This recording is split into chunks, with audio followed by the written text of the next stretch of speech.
누가복음 10장 38절.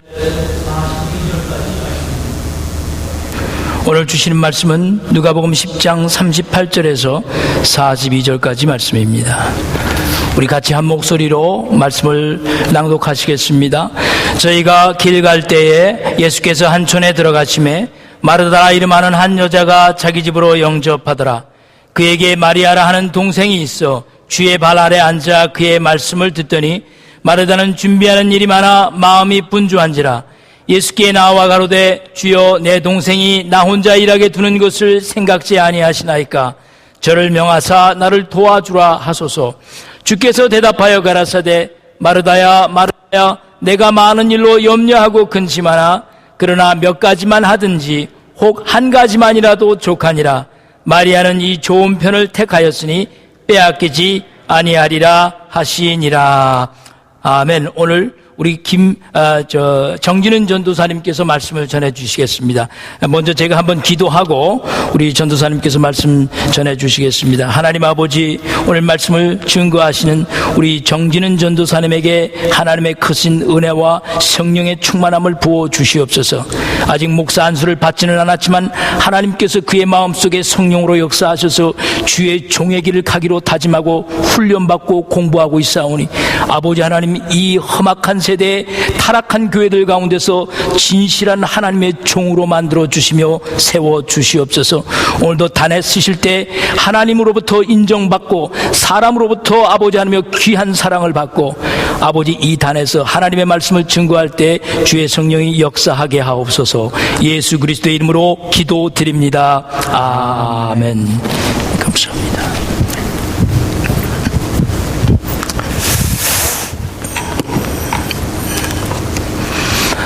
교회를 이렇게 여러 교회를 많이 다녀봤습니다. 근데 각 교회마다 다 다릅니다. 근데 어느 교회는 교회를 들어가는 그 순간부터 은혜가 되는 교회가 있습니다. 그냥 그 교회를 문 열고 들어가는 그 순간부터. 우리 사랑교회가 그렇게 돼가고 있음을 좀 믿습니다. 그리고 그렇게 더 어느 교회보다 하나님의 은혜와 성령이 더욱더 충만하고 넘치는 교회가 될 것을 확실히 믿습니다. 믿으십니까? 네. 네. 오늘 설교는 제가 넌센스 퀴즈를 여러분과 하면서 좀 시작하려고 합니다. 잘 들어보시고 한번 답해 보십시오.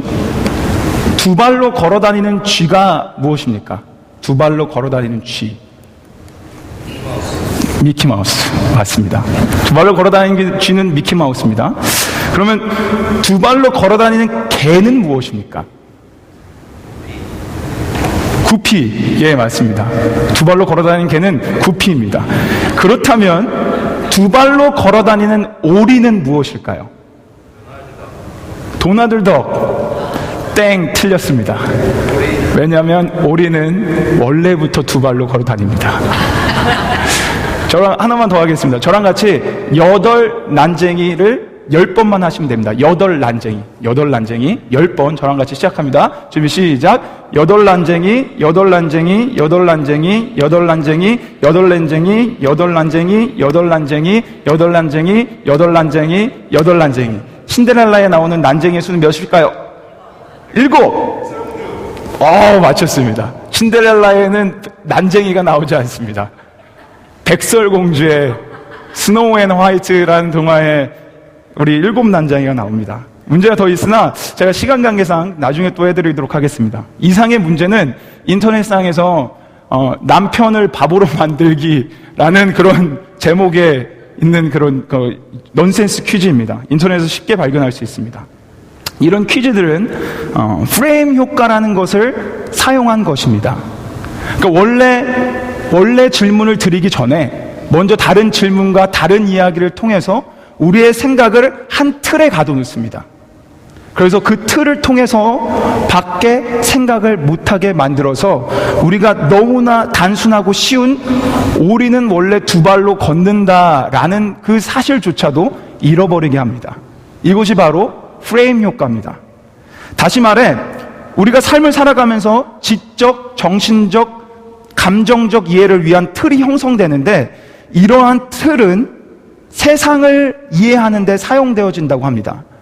그래서 우리는 그렇게 만들어진 틀 안에서 어떠한 사건을 바라보고 생각하며 해석하는 경향이 있다고 합니다.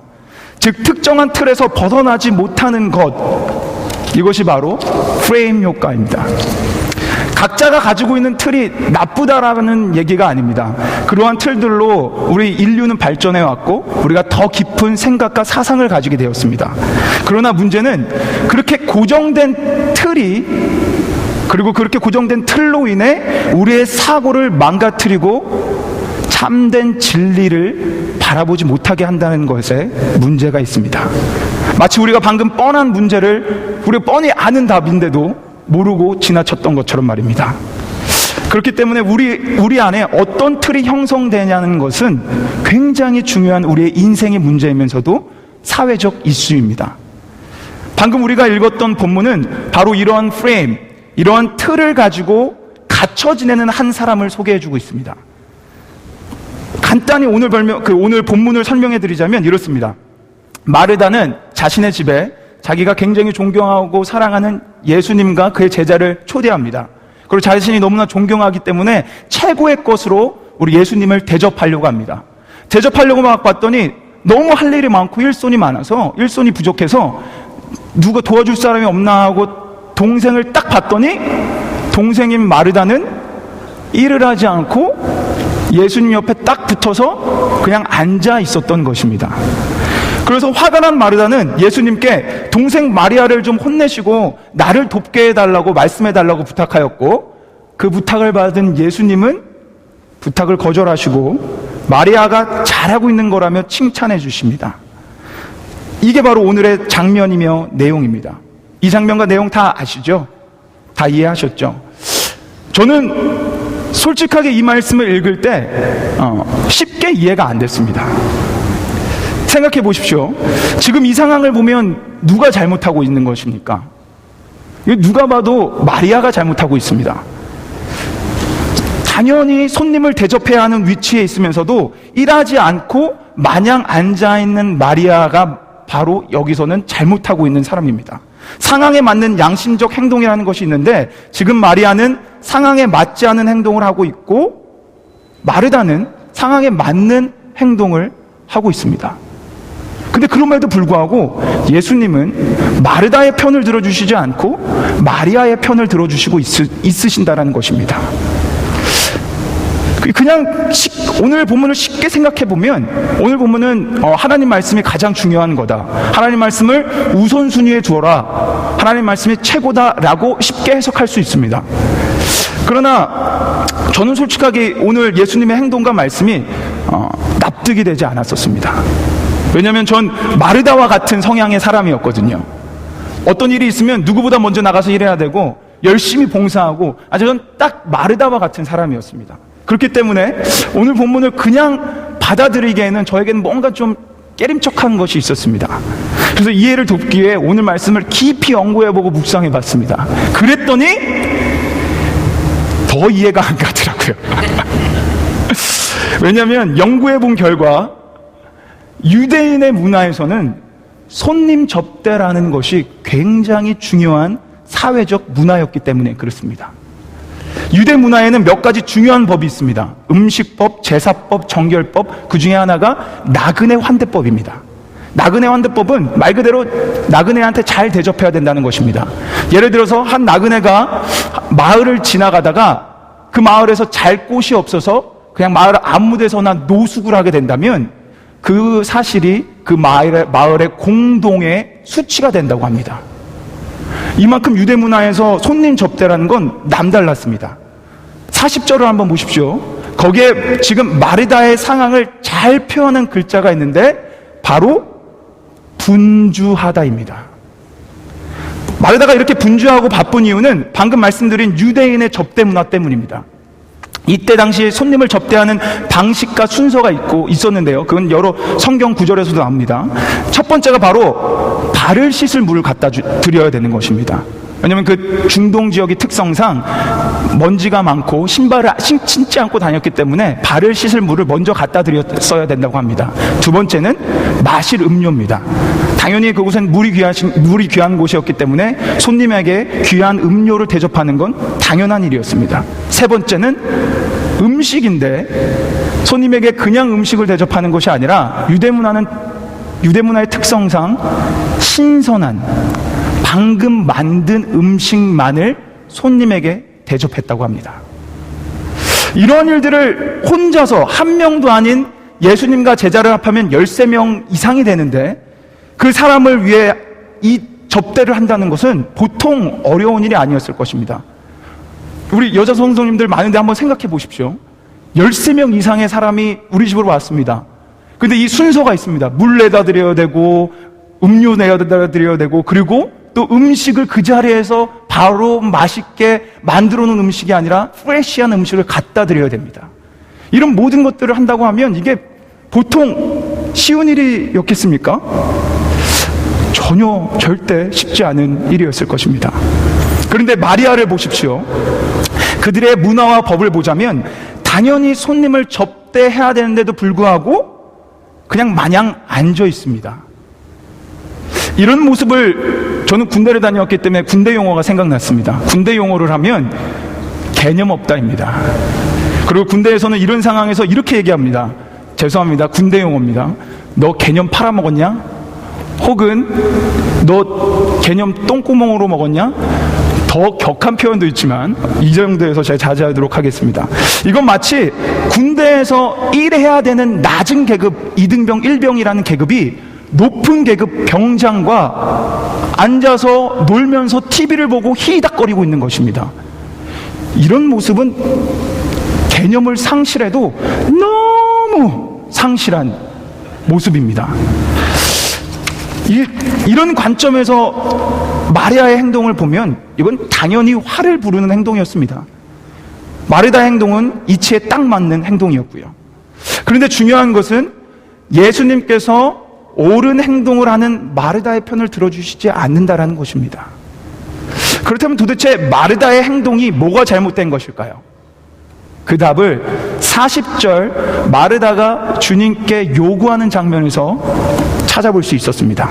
그 40절에 마르다의 요구 부분을 우리 여자 성도님들을 한번 읽어보겠는데요. 제가 앞부분을 읽어드리겠습니다. 그러고 나서 여자 성도님들만 마르다처럼 생각하시고 읽으시면 됩니다. 마르다는 준비하는 일이 많아 마음이 분주한지라 예수께 나아 가로되 여자 성도님들만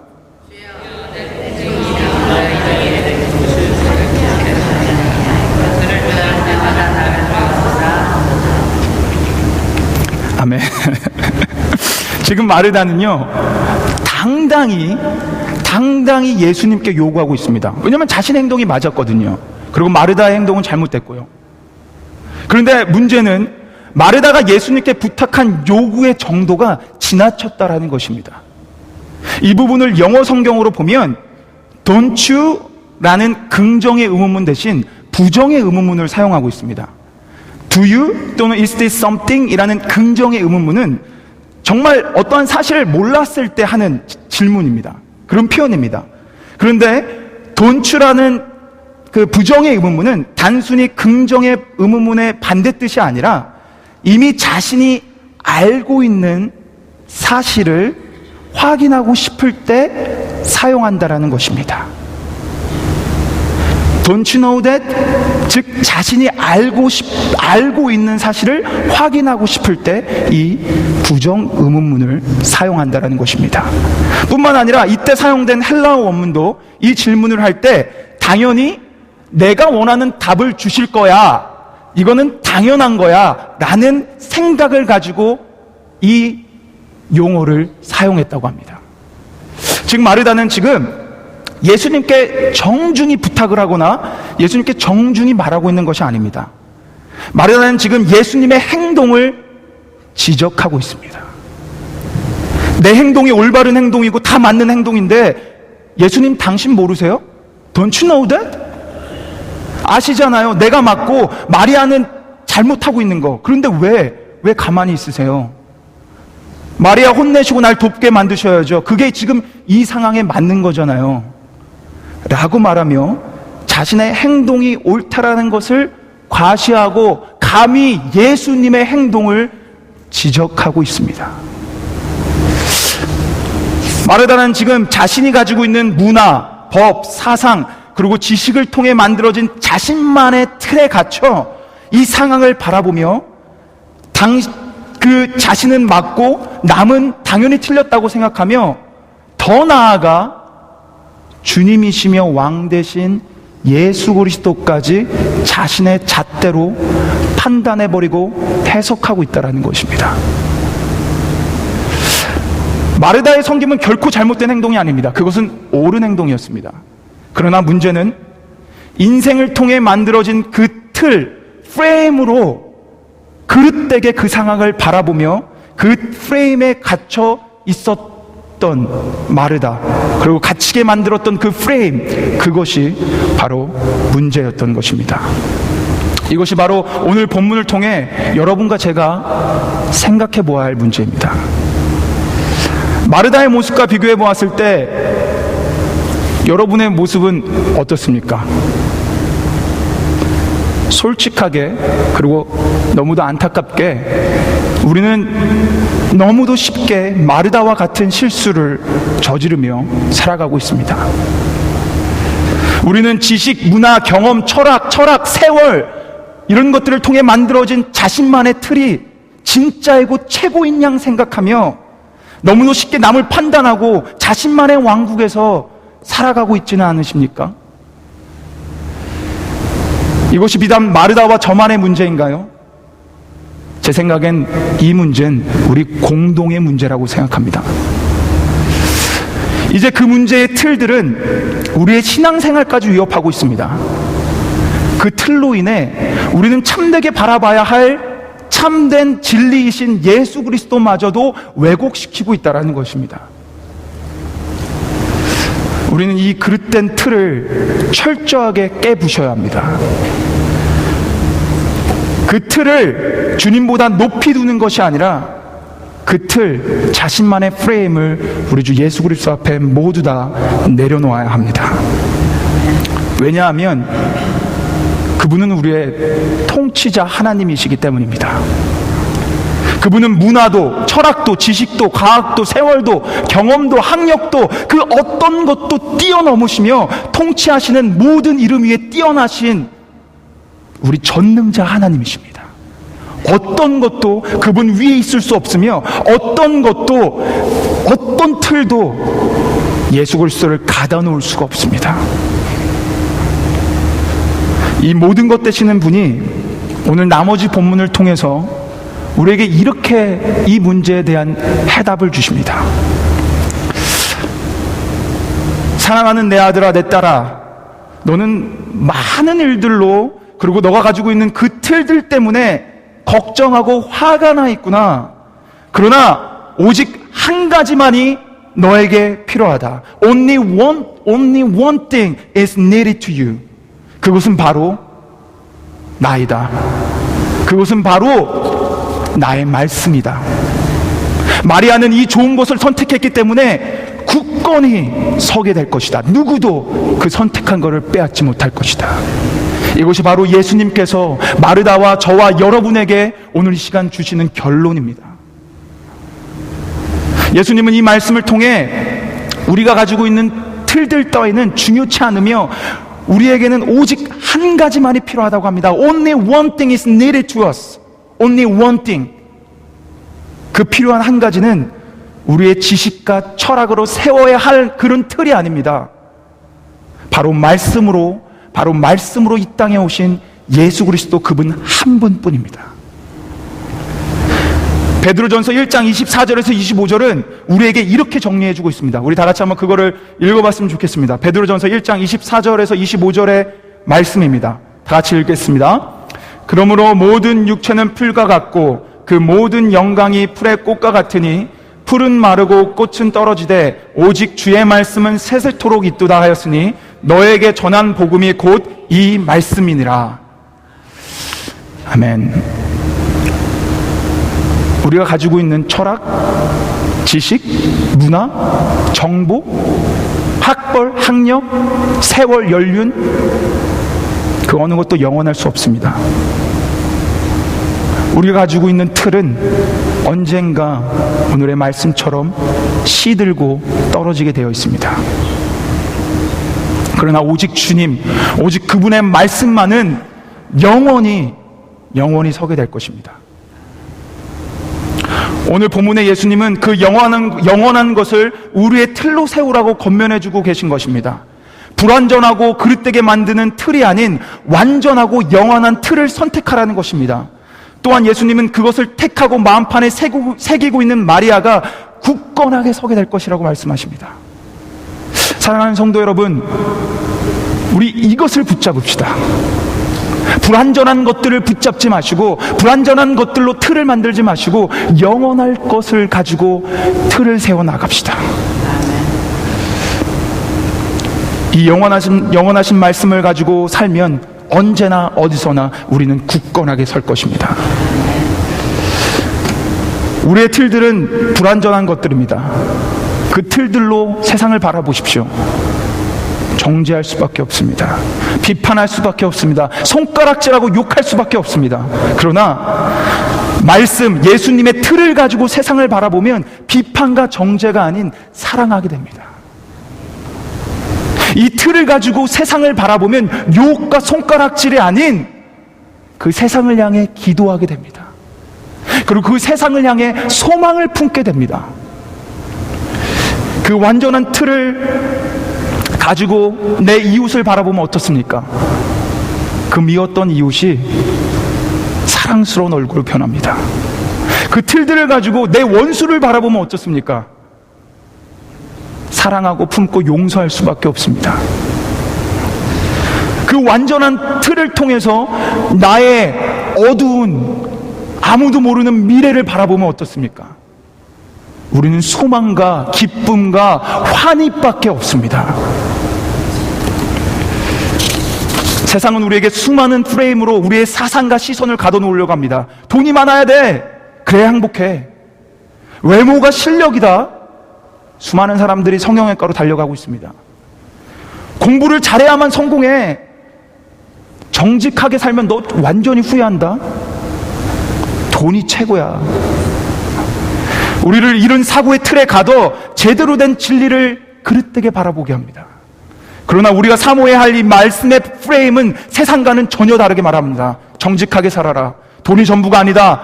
외모, 성공, 네가 가지고 있는 모든 것들이 전부가 아니다. 원수를 사랑해야 된다. 오른밤을 맞았어? 왼밤 돌려대야 돼.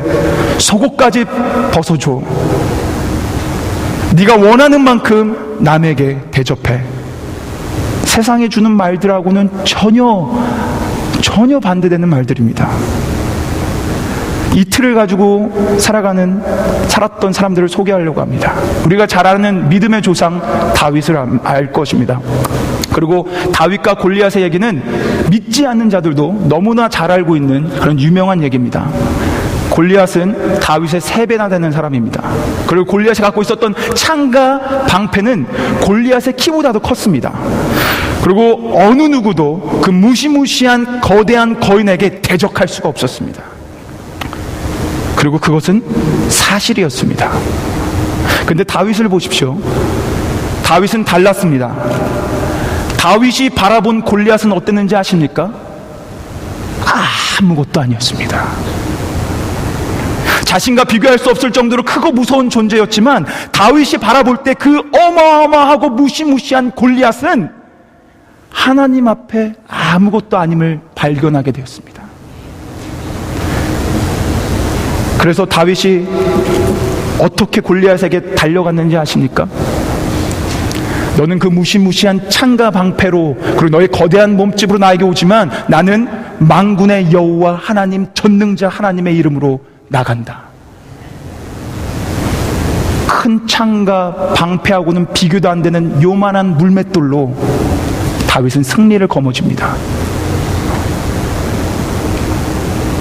다윗을 승리하게 한 원동력은 바로 그가 가졌던 믿음의 틀, 하나님 말씀의 틀이었습니다.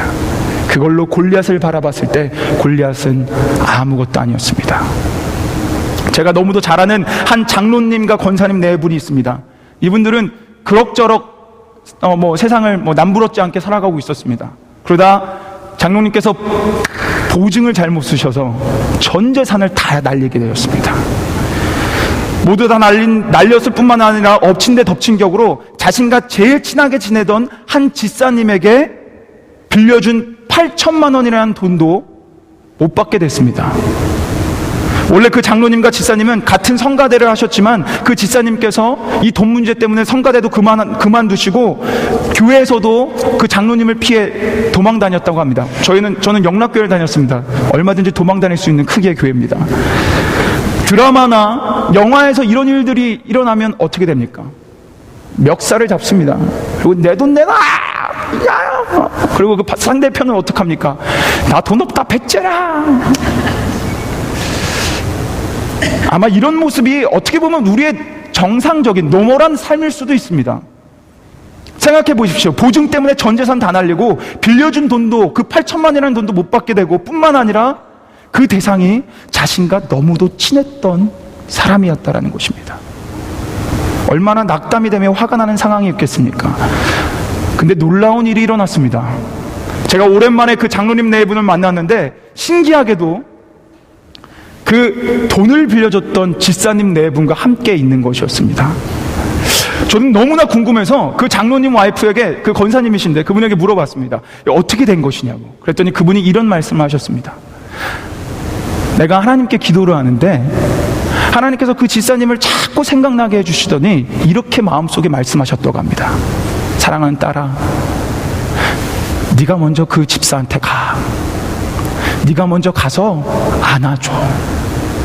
내가 너한테 먼저 가서 안아줬던 것처럼. 이 집사님은, 이 권사님은 이 말씀을 듣고 그대로 순종했습니다. 그 집사님한테 찾아가서 아무 소리 없이 그 집사님을 안아줬습니다. 그리고 그 두 분은 부둥켜 안고 엉엉 울었다고 합니다. 멱살이 아닌 부둥켜 안고 울었던 것입니다. 그리고 더 중요한 것은 빌려준 돈을 받지 않았다라는 것입니다. 우리가 가지고 있는 틀로 보면 이건 말도 안 되는 상황입니다. 단돈 10,000원, 단돈 10달러도 아까워서 벌벌 떨고 손해볼까봐 하는 우리들과 자그마치 8천만 원이라는 돈, 거기다가 전 재산을 다 날리고 자신을 배반하고 도망가는 그 친구, 근데 가서 아무 말 없이 안아주며 품었던 이 장로님 네 분의 상황, 이것은 결코 절대 우리의 틀로는 해결될 수가 없습니다. 주님께서 주시는 말씀의 틀만이, 그 예수 그리스도의 틀만이 이런 일들을 가능케 합니다. 사랑하는 성도 여러분, 여러분들이 지금 처해 있고 여러분들이 살아가고 있는 세상을 한번 바라보십시오. 이 세상은 점점 악해져만 가고 있다고 말들을 합니다. 요즘 들어 거짓말하지 않고 매달 들려오는 소식이 뭔지 아십니까? 미국과 한국의 동일하게 묻지마 살인입니다. 묻지마 범행입니다. 아무 이유 없이, 아무 상관없이 사람을 쏴 죽이고 칼로 찌르고 있습니다. 그게 요즘 세상에 매달 나오는 뉴스입니다. 이런 범죄를 일으키는 사람의 심리는 사회와 친구, 가정, 직장에 대한 불만으로부터 나온다고 합니다. 자신이 가지고 있는 틀로 보았을 때 이 사회는 만족할 수 없습니다. 불안전합니다. 이런 문제들로부터 정화시켜줄 수 있는 유일한 방법은 바로 이 말씀의 틀, 예수 그리스도의 틀밖에 없습니다. 그 틀로 인해 세상에 대한 소망이 생기며, 그 틀로 인해 이 어두워져가는 세상에 빛이 되며, 그 틀로 인해 부패해져 가고 있는 세상에 소금의 역할을 할 수 있는 것입니다. 이 말씀의 틀만이 우리 인생에, 우리 사회에, 그리고 우리 전 세계에 꼭 필요한 틀입니다. 그러나 너무나 감사하게도 우리 교회는 지금 비전 시리즈로 PCA 교단 가입에 맞춰서 하나님 말씀을 듣고 있습니다. 얼마나 좋은 기회인지 모릅니다. 우리의 마음을 새롭게 리뉴할 수 있습니다. 새롭게 우리의 마음을 새로운 하나님의 말씀, 하나님의 비전, 하나님의 마음을 통해서 우리를 새롭게 세워나갈 수 있습니다. 이건 기회입니다. 그리고 그 기회가 여러분 앞에 놓여져 있습니다. 매주 드리는 예배를 어떻게 드리겠습니까? 매너리즘에 빠져서 똑같이 와서 똑같은 장소에 앉아서 들으시겠습니까? 아니면 이 하나님의 마음, 새로운 하나님의 마음이 선포될 때 우리 안에 새로운 틀을 세워나가시겠습니까?